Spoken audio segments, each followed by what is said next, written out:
All right. Welcome back to another edition of Boss Beat. I'm Ben Lichtenwalner. Here we're going to talk about a latte of leadership for anyone seeking to be or build better bosses in business. And yes, Ben does like his bees. Each day we cover one of the core principles of great leadership. They're populating on your screen. You can see them there. But know these core principles are not just my ideas. They're not just something that one person thinks is a great idea of leadership.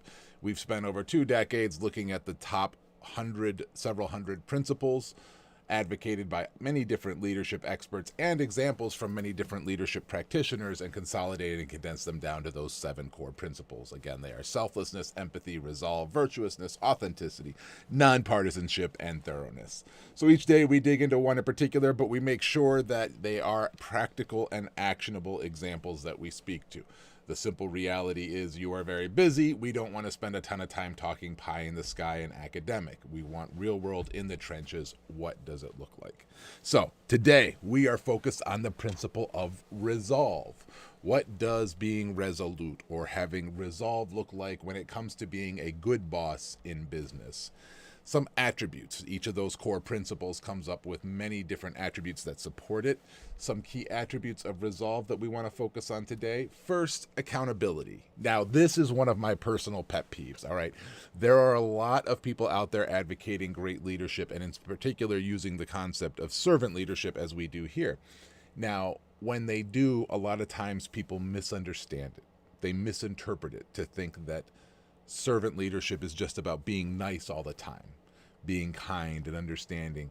And so as a result, the critical expectation of accountability gets overlooked. Accountability is so vital to great leadership. If you do not create a culture and environment of accountability, it is unlikely that you're going to lead any great changes. Now, that doesn't mean you have to be a jerk all the time. It does mean that you have to be candid with each other and say, hey, we committed to this. Why are we not getting it done? Or we thought this was going to be the result. Why was it not? We need to have accountability with each other.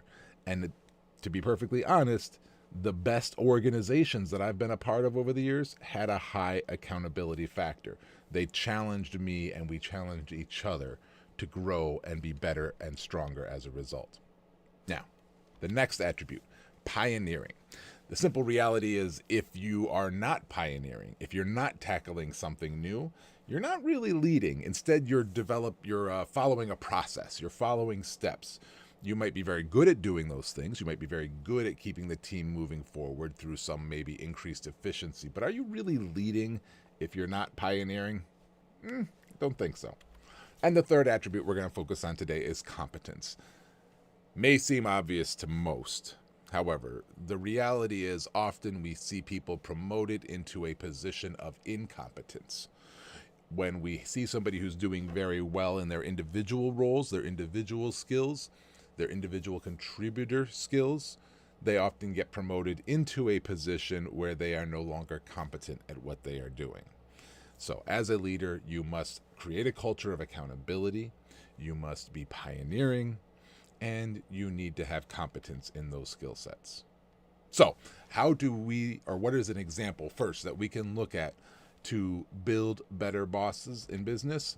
Well, we're going to look at a pretty crazy historic example in Ernest Shackleton. If you're not familiar with the Endurance was a journey that he captained to the South Pole in the early 1900s. I think it was around 1914 to 1917.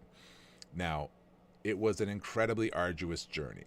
In fact, Shackleton, knowing that it was going to be incredibly difficult and incredibly high risk to take a vessel down to the Antarctic, down to the South Pole, he was known for actually identifying and hiring ship hands and employees based as much on their attitude and on their fortitude as on their particular skill sets. In other words, if he was looking for a carpenter, he didn't worry as much about or exclusively about their incredible carpentry skills.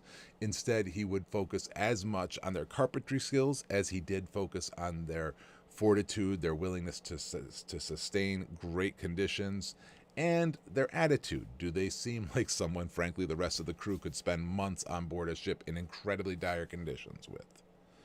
That vessel, however, did strike problems. I forget how far it was into the journey, but they did get, as they got into the Antarctic seas, they did get locked into ice pack. And unfortunately, the vessel did eventually sink. Now, throughout this time, of course, there was a lot of hardship, there was a lot of debate and a lot of discussion amongst the crew, but they all seemed to follow his lead very, very well. I think it actually, ironically, was the carpenter who had some run-ins with him or disagreements, but overall, to be in that incredible dire of a situation and still be following the captain's lead is pretty impressive. Now, from there, the ship sank, right? They're on this ice pack in glacier ice. They're not on solid land. They spent months on large chunks of ice floating in the sea, hoping, going from one piece to the other, expecting it to eventually land on solid land. It did not.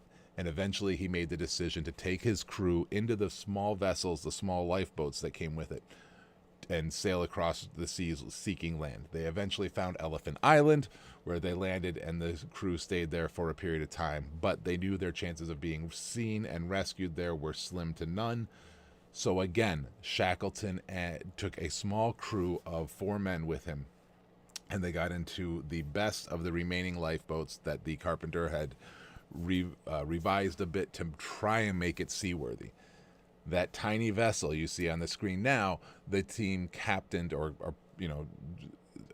took through the rough waters, encountered, again, many great storms. Some of the storms they traveled through were documented to actually sink giant vessels. And yet this crew of 4 on a tiny ship managed to get to the South Georgia land, where there were whaling cities, whaling towns, whaling communities.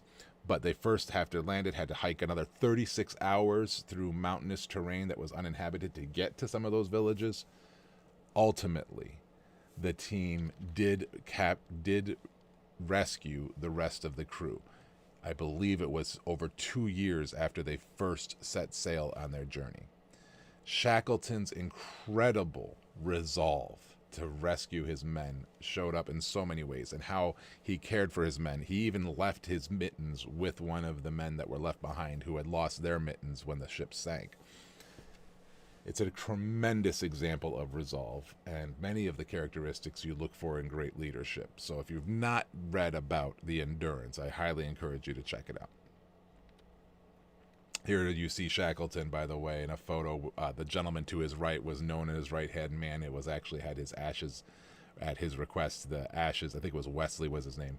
He had his ashes laid to rest right next to Shackleton's grave, and 2 other crewmates there. Shackleton's crest says in the Latin underneath it, "Through endurance we conquer," and that's where they got the name for it. So, how do you boss behaviors for yourself or for those on your team? Well, let's take a quote from Shackleton himself as an example. He had a great quote. He said, "Just when things looked their worst, they changed for the best. I have marveled often at the thin line that divides success from failure and the sudden turn that leads from apparently certain disaster to comparative safety." What does the worst look like to you? What situation are you faced with right now that seems to be the worst, but you can change for the best? What sudden turn do you need to make for those you serve for the situation to turn to the best? As leaders, you have to be facing difficult situations. If it's not a challenge, you don't need a leader, right? If it's easygoing, we don't need leaders. So take that challenge you're facing today, that thing that is really making you struggle, really making you feel like it's time to throw in the towel, like maybe it's time to give up, and no. Simply say no. Look at the people who've gone before you, the leaders of examples that we have here in this course and in these programs. You know better. You're a leader. Stand your ground, stand firm. Things will get better. You can change them from the worst to the better, often with one sudden turn. How can you make that turn? You can do it. I believe in you. All right. I'm Ben Lichtenwalner. I hope you've enjoyed this lesson. And if you have, I encourage you to check out my courses at virtualleadershipprograms.com. There we have many different programs, all of a very similar practical and actionable examples. And if you are interested in those courses, or if you're interested in learning more about servant leadership in general, if I could pull it up, it's not going to come up for me. Go check out modernservantleader.com. Modernservantleader.com is where you can find all the free content we provide. Virtualleadershipprograms.com is where you find courses and content. Modernservantleader.com is where you find all the great free stuff. So, and I'm Ben Licht.